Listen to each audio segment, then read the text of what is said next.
and welcome to the garden, and welcome to part 2 of the transformation of our old polytunnel frame here into a fruit cage. So in part 1 I was putting on the mesh around the base of the fruit cage and at the back. In this part I've got to deal with the front, and that means knocking up a door. Normally that would be slightly easier, but I'm trying to use up materials that I've got to hand, so I'll have to go on a bit of a hunt and see what wood I might have lying around. The problem we've got at this end is there's not a huge amount of space. So we've got plenty of space here from the wall. This is about 4 feet. That's not the problem, but there's a big old step here in front of the door, and that leaves, well, just under 2 feet to the front of the tunnel here. Ideally, we'd have a nice big door here. It can't open inwards, of course, because I've got the raspberries fairly close to the end, but it could open outwards and we could have a nice wide door opening out. But this big old step is in the way. It's a couple of paving slabs on top of a concrete slab underneath. And, well, I have wondered about removing it because that would make life a lot easier here, and we don't use this back door to the garage, but that would be quite a job. Some of the old concrete around here, it is rock hard. Now I do have a cutter, I could undoubtedly remove that, but I think I would rather have a narrow door and live with that. I think, given that I've got this step here, I can't really have this door opening out. It's not a huge amount of room here to open inwards either. Perhaps if I put a post down here, maybe just on the inside of this board, I could have a door that's, well, actually I wouldn't want the, yeah, this is a little bit tricky. If I have it opening in, I can have a 2 feet wide door there quite comfortably. So I think that is going to be the best I can do. I can't have a bigger door because I'm going to run into the end of the raspberry bed here. So I think the job will be to put a couple of posts in either side. Now I know I don't have 4-inch posts, but I probably have some 2x4s or 5x4s that I could put in here. They will do to hang the door on. It's not going to be a heavyweight door. I'll leave a good 2-foot gap between the posts, and I need to put some sort of board along the front edge here, and it has to come up high enough that I can fix the netting on down the bottom, or more of the wire mesh actually. So yeah, that's got to come up a few inches here, otherwise I'm not going to have anything to nail the mesh to. So I'll have to see what I've got for that. I could run a board all the way across, although maybe not. That might create a nice trip hazard here. I might try and avoid that. Yeah, a little bit of figuring out to do. I'll have to see what wood I have in the garage and figure out what I can improvise here. Oh, we found this bit of old timber lying around outside. I have absolutely no idea where it came from or what it was used for. There's a bit of old concrete dust on that side, so I wonder if it was used as some shuttering somewhere, but it's quite a hefty chunk. It's 2 inches thick. It's been outside for a long time, I would guess, but the board itself seems pretty sound. That's not rot, that's just wet. So I'm inclined to use this along the front. It'll give a nice edge here. Now, of course, this isn't flat across here. It doesn't matter too much. It's not quite long enough to do the entire thing, but that's fine because I want to cut out for where the door is going. So I will cut this to match the angle of the post here, and then I will be able to fix that in tight here somehow. Maybe I'll drill through the metal work here, or alternatively I might just make a couple of holes and just tie wrap it to this post. It doesn't really matter too much how I do that. I can fix to the door post here, and yeah, that'll be fine, and it'll make a nice solid base along here. There will be some small gaps here, nothing a bird can get through, so that's not going to be a problem. Then I'll be able to come down with the mesh, overlap this and pin it all the way along the bottom. And I really do want to pin this well down here. As somebody quite rightly pointed out in the comments on the previous video, this stuff is really nasty along the cut ends here. They're very sharp, and I don't want to leave anything here where you might get caught with it. So yeah, this I think is going to do a good job. Now I need to find some door posts. Right, I think I'm making progress here, figuring this all out. I've got this big old baseboard, and then I found some 5x2. It would probably be better if this was a 4-inch post, but 5x2, it's not going to go anywhere. 4x2 would have been fine, I'm sure, but this is what I've got left over from a previous job. So I've got 2 of those that can make my door posts. I need to excavate some holes down there. That's going to be really tricky in this ground. It's rock hard at the end here, very stony, and there's probably some concrete down there that I need to smash my way through, but I don't know how deep I can get these posts in the ground. Doesn't have to be too deep. I'm not hanging a huge weight off of it, but I think they will do as door posts. I've got this piece of 2-inch timber here that I can use. I think it's just long enough to cut in half and use as the sides of the door frame. I'll probably put some bits of 2x4 across in 3 places. I'm not sure if I've got anything I can brace it with diagonally. I'll have a look. It would be nice if I did. But that will make a door up, a wooden frame. I can then staple the netting to the, or maybe, I think more likely I use some of the wire mesh again, staple that to the door. We figured out we can get a slightly wider door than I initially thought. I can get that to about 28 inches, so that's actually pretty good. I'm quite happy with that.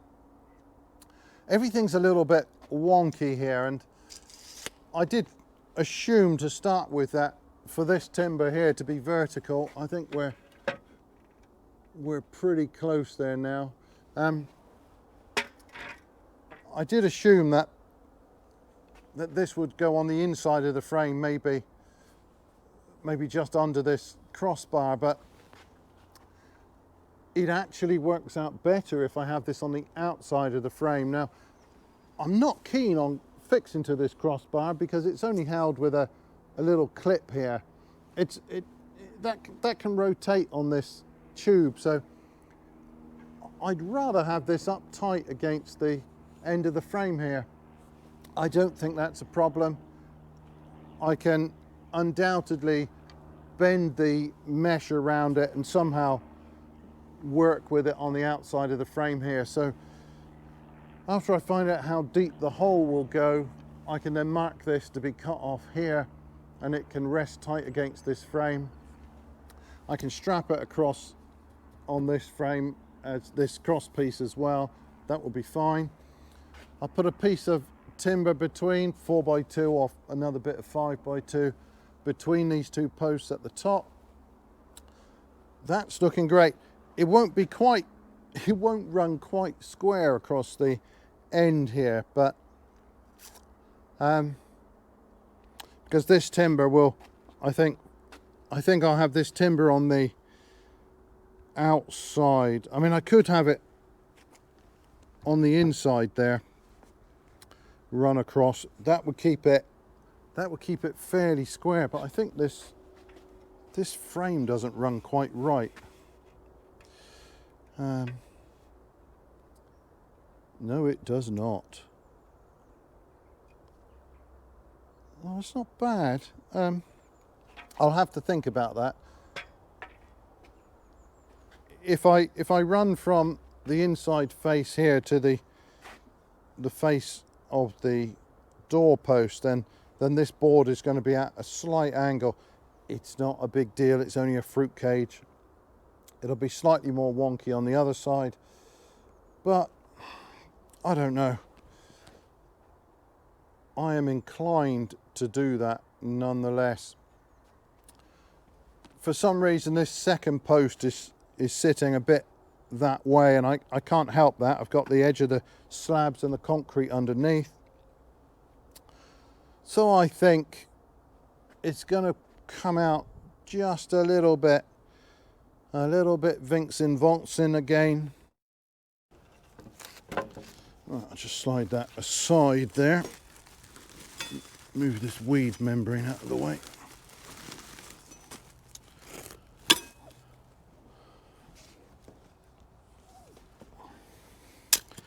It should be all right just on the top, but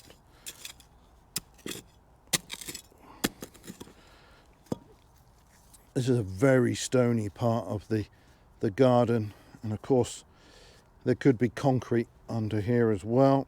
I hope not.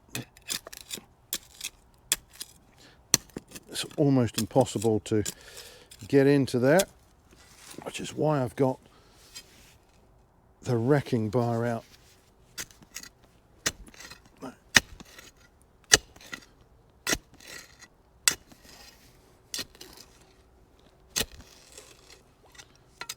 That's the easiest way to loosen that up.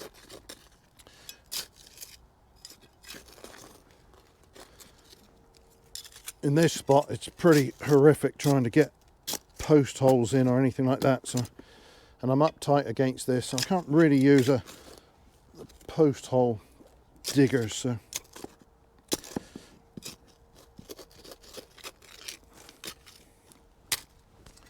this is a slow and awkward job.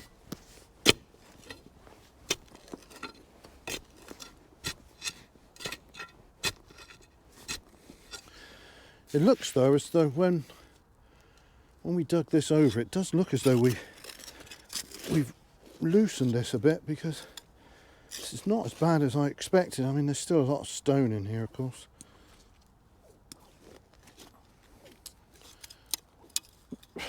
Boulders. We sieved the central portion where the raspberries are going, but not along here. And I think this is now about to get very stony indeed. This is the last of the nice stuff. I think this will be about the sort of depth we dug down to when we prepared this bed.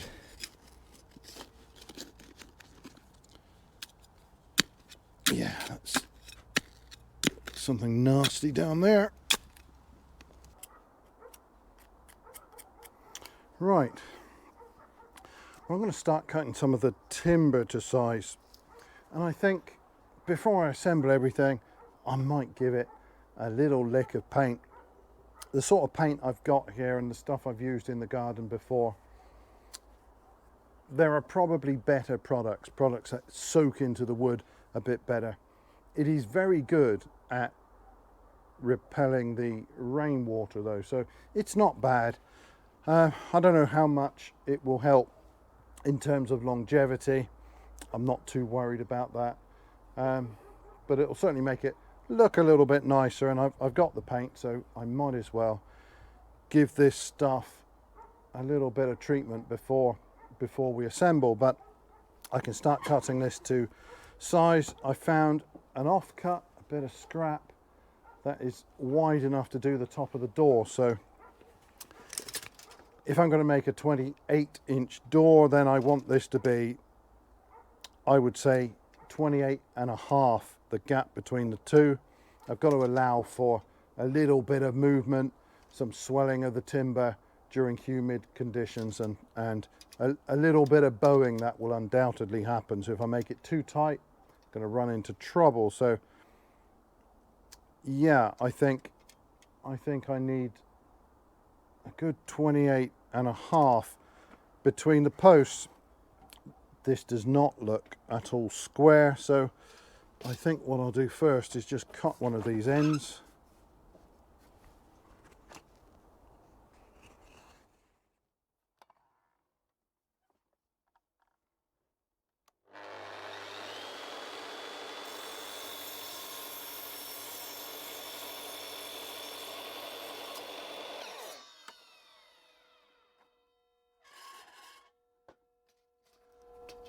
Right, that's one square end, and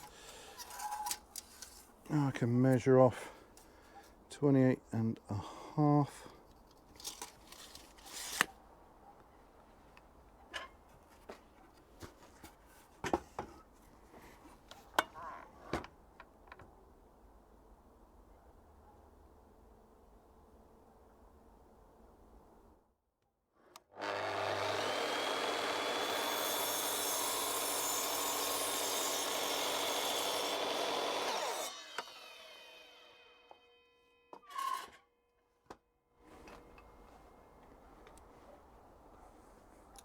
Just double check that, just in case I did something silly.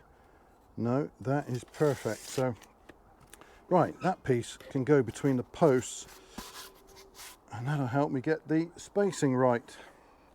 Well, I'm making progress. I've got a couple of holes there. They weren't quite as bad as I'd expected, but I hit a bit of clay, silty soil. And when I get into that stuff, it's a little less stony, so there's still a lot of stone. You wouldn't want to grow anything in that unimproved. But anyway, those holes are probably deep enough already, but I haven't got a lot of height there. I might lower that one a couple of inches, and I can always dig out a little bit more with this one. I might actually concrete around these just a little bit. With posts, I very often don't bother to concrete because actually it's not often necessary. It's okay for if you're setting out concrete fence posts, that makes sense. They're going to be there more or less permanently, at least for some decades. Timber though, it's not going to be there that long unless it's oak or something like that. This sort of softwood, it could go within as little as 5 years, or maybe you'll get 10 years of life out of it. Not more than that, I wouldn't think, down at ground level. And so if you've concreted that in, you're just making your life a lot more difficult when you come to replace it. So very often I would just dig out a normal sized post hole, and then instead of concrete, I'll just ram the earth back in quite well. I will pack it down quite tight, but it leaves the post just a little bit wobbly perhaps to start with, but then after a few months they really settle down, and I can show you what I mean. So these 4-inch posts that we put in, when did we do that? Well, about this time last year. I didn't concrete those in, and they are pretty solid. I mean, yeah, I mean, I don't think there would be much less wobble on these. I mean, there's nothing side to side, but I don't think there would be much less on these if I'd concreted around the base. So these were fairly wobbly after I'd set them in, but after a couple of months, and you've got the rain and everything else, that the soil really does settle around these quite nicely. And for this kind of construction, there's actually only one post that really matters. It's the end one, and of course I've got that braced at 45 degrees with a post that was really rammed solid into the ground. So there's no sort of stress on these sideways or even the other way. So concreting these in, I think, would have been a bit excessive, and I've already replaced these last year in 7, 8, 9 years, maybe 10 years. I'm going to have to do it again, and I really don't want to be wrestling lumps of concrete out of the ground. Here though, I think because I'm hanging a door on these, and these posts aren't quite so good for this job, it would probably be better if they were 4-inch square posts like I've used for the fruit trees there. But anyway, I think given where they are and what they're doing, I think I might put a little bit of concrete just around the base of these. That's going to hold them pretty solid straight away. I don't have to wait for the ground to settle there. I don't know how long these will last. So the problem's not really below ground, but it's right at ground level, where you've got the combination of lots of moisture but plenty of air, and that's where the rots are going to happen. I might sink a couple of bits of angle iron down alongside these so they will set into the concrete, and if this post does rot off at ground level, I should be able to remove this and fix another piece using the angle iron there rather than having to dig out the concrete. I'll have to think about that.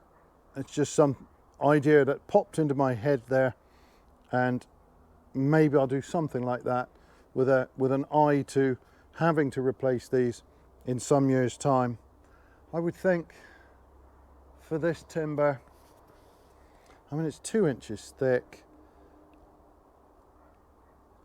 I'd want to get 7 years out of that, I would think, but you really never know. It just depends what starts to attack that wood. So yeah, I will probably make some provisions for it, but I think here I want to put a little bit of concrete to help hold these steady straight away.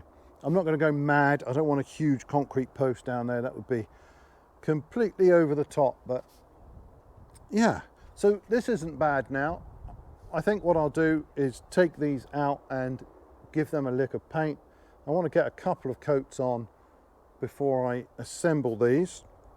But now I can mark off and cut this baseboard. So this is all uneven, of course, but that's not too bad. What have we got there? About 10 mil. That's fine.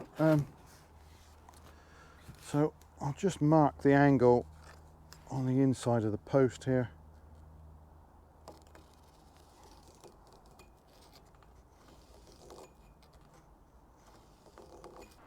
Right, so I want to get this angle roughly right.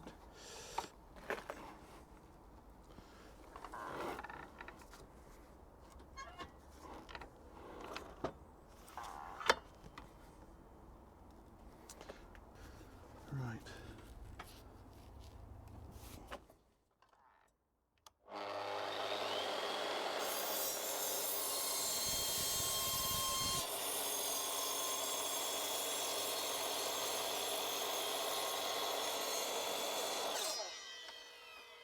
Now, my top tip for any construction work, doesn't really matter what it is, clamps. If you haven't got a load of these clamps, these are fantastic.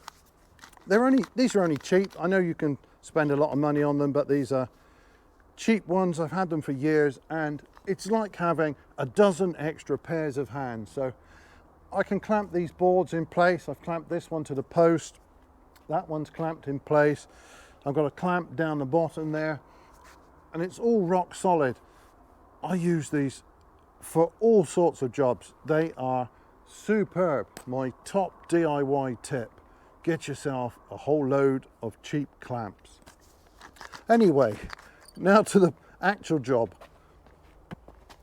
So I've got that cut face there, that's lining up beautifully with the post here and the other baseboard. I know it looks like there's a gap there at the moment, but the netting that we put, or the mesh we put on this side, it will come along here and then round the corner, and I will overlap by at least 6 inches there, flat on the side, as I did at the other end, and that will make this corner quite sound, I think. So I've got this post set exactly where I want it this way. It's up tight against the inside board that marks the edge of the currant and cherry bed there. So I'm just going to check that I've got this vertical, and well, of course this is an old bit of timber, so it's not quite straight, but within reason, yeah, that's probably as close as I can get it. So this board now is exactly where I want it. I can just mark the inside edge, and I can then go and cut that one exactly where it wants to be. So this board is fine now. That's perfect for this job.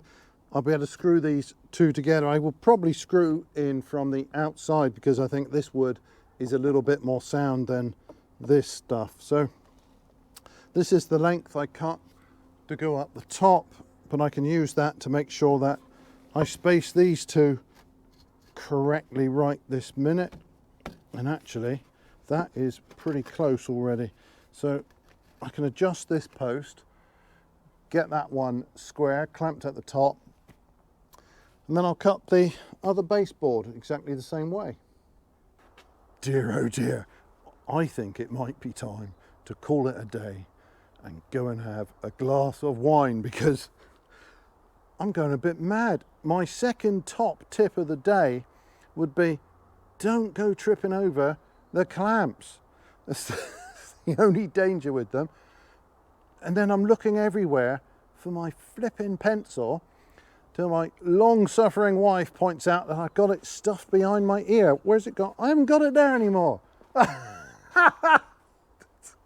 Damn pencil. Well, I don't think this is too bad now.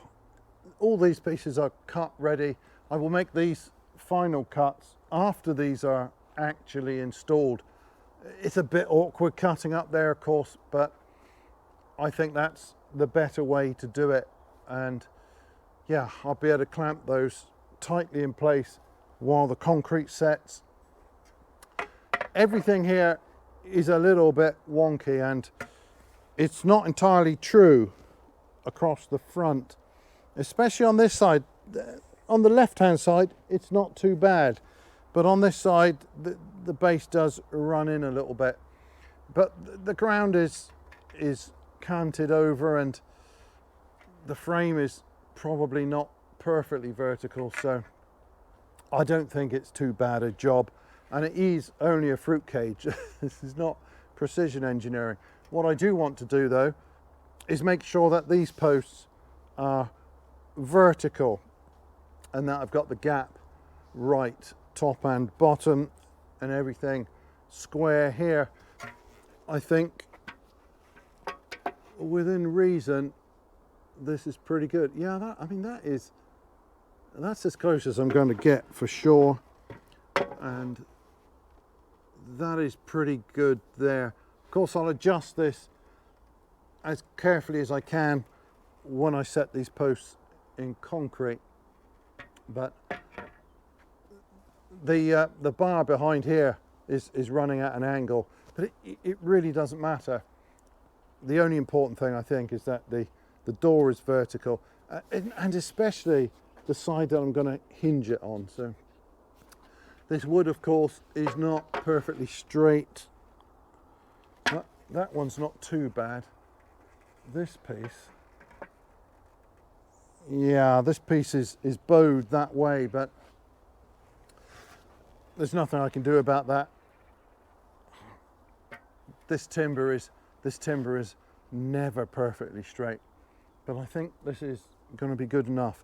Anyway, the sun has now dipped below the hedgerow, so it's getting quite chilly again, and it is definitely wine o'clock. So I'm packing up now and heading indoors.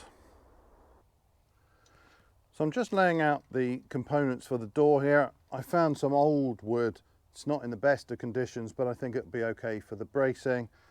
The long piece of 2x2 I've cut in half. So this door is now 1.8 meters long. It's a good job I'm not that tall. It'll probably knock my hat off every time I go in the fruit cage, but never mind. And it is 28 inches wide.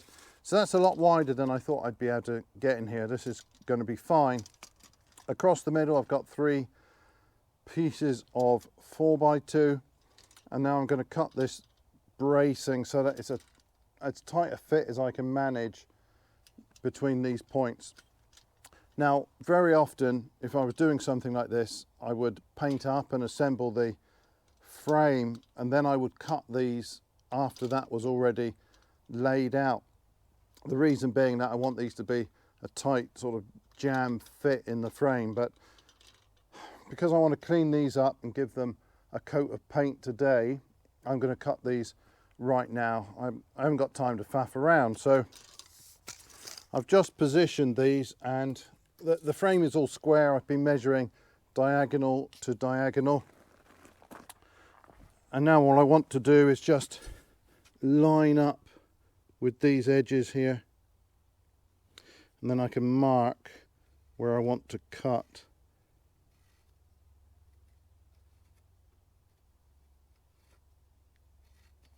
Now, it's not critical where this sits in that corner, but it is kind of critical that it's tight.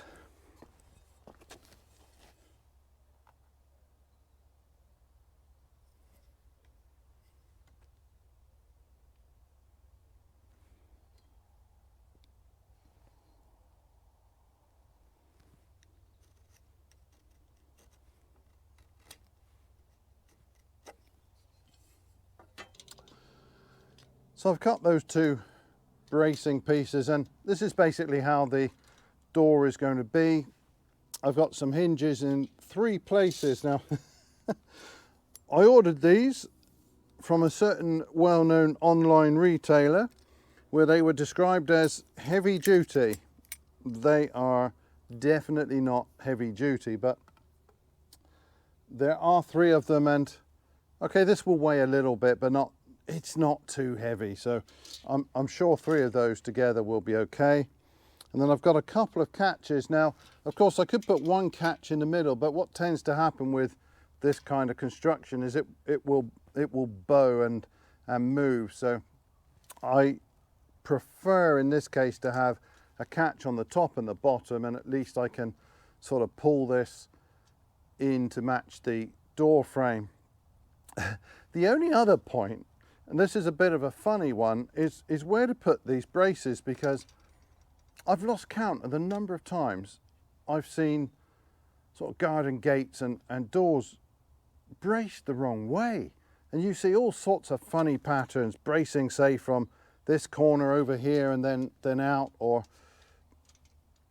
in a V shape, and it's all mad. So if you think about how a gate is being hung, let's say this is the hinge side, and you've got all the weight hanging out here. The tendency is for this to sag, of course, under the weight. So the whole point of the bracing is to brace here and down to the hinge side, so that that thrust is countered there by the brace. So instead of sagging, that's held up. So it only ever makes sense to go from hinge side up to the outer side of the door, not in any sort of V shape. That doesn't make any sense. Of course, however you brace it will help to keep the door square, but really the only sensible place to put the bracing is from low down on the hinge side to higher up on the outer edge. So the door here is the final piece of the puzzle. I can clean up this old wood and get some paint on it. So of course I could sand down this dirty old wood, but I'm just going to abuse it a little bit with a wire brush, and that will clean up most of the rubbish, and the same on the other bits of old timber. I don't want to fuss too much. It's only a fruit cage after all.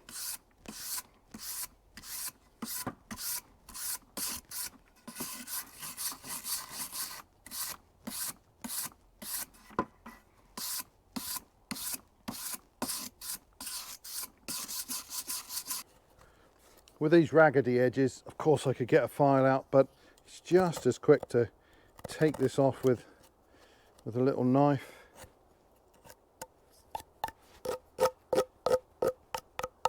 I don't need to be too fussy, just clear the worst of the rag off of it.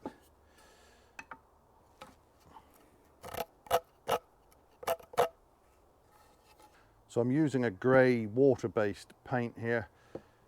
I started using it on a gazebo I built just around the house, and I had spare paint left over when we started the garden renovation, so we then used it on borders and on the posts that support the fruit trees. So we've kind of used it in plenty of places now, and I've still got some of it, so I'm going to carry on with this.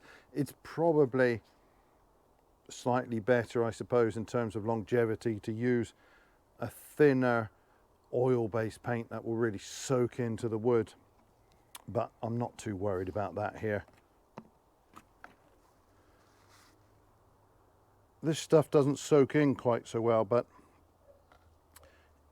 it does have a couple of really good points. The rain just beads on the outside of this. It's got a lot of wax in it, so it's very good at repelling rainwater. And it also dries very quickly indeed, so that's also quite handy. It's not ideal painting temperature. It's a little bit cold, but I don't think it'll be too much of a problem. The newer pieces of wood will take a nice coat of paint. Sometimes this old wood, the paint will peel a little bit, but hopefully not. We'll see what happens. But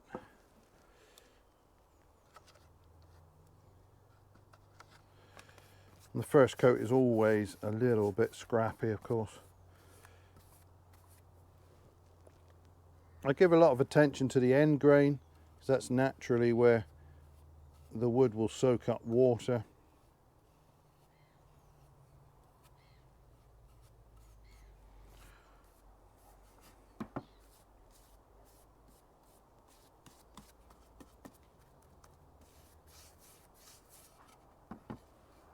So this is going to take me a little while. I've got lots of bits of wood to paint here, and I will probably want to get, well, at least 2 and maybe 3 coats on this before I'm ready to assemble. So that's going to keep me busy for a few days. I want to make sure they dry properly between coats.